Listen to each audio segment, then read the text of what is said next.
हर हर महादेव। स्वागत है बबुआ आला चैनल पर। आज हम जानेंगे उस महादेव का इतिहास जो स्वयं काल के भी स्वामी है।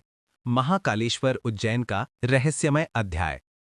उज्जैन एक ऐसी नगरी जहां समय भी रुक जाता है, जहां हर गली में हर हर महादेव की गूंज सुनाई देती है। यहीं पर विराजते हैं भगवान महाकालेश्वर, जो स्वयं काल के भी स्वामी हैं।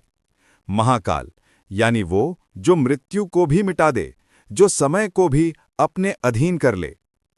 पुराणों में कथा आती है, प्राचीन काल में अवंतिका नगरी यानी आज की उज्जैन में चंद नामक राक्षस का आतंक बढ़ गया था। वह साधुओं, ब्राह्मणों और भक्तों को सताता था। सब ने मिलकर भगवान शिव की आराधना की, और जब उनकी पुकार आकाश तक पहुंची तो स्वयं भगवान शिव महाकाल रूप में प्रकट हुए। उन्होंने उस राक्षस का अंत किया और भक्तों के निवेदन पर बोले, मैं सदा यहीं उज्जैन में निवास करूंगा। तभी से यह स्थान कहलाया महाकालेश्वर ज्योतिर्लिंग।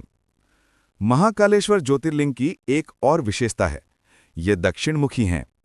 शिव के 12 ज्योतिर्लिंगों में केवल यही लिंग दक्षिण की ओर मुख किए हुए हैं।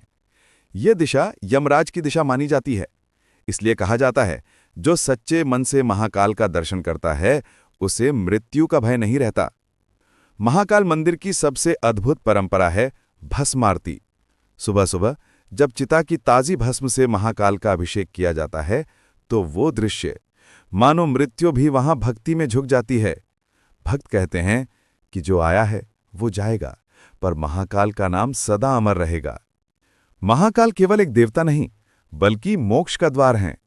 कहा जाता है कि जो व्यक्ति महाकाल की सच्चे मन से आराधना करता है उसके पाप नष्ट हो जाते हैं, जीवन के सभी दुख, भय और रोग दूर हो जाते हैं।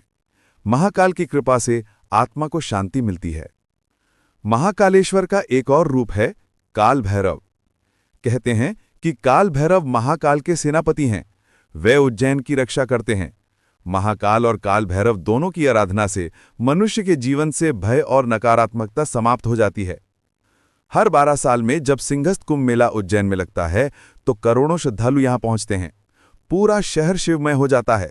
महाकाल मंदिर में आरती, साधु संतों का स्नान, हर ओर हर हर महादेव की गूंज।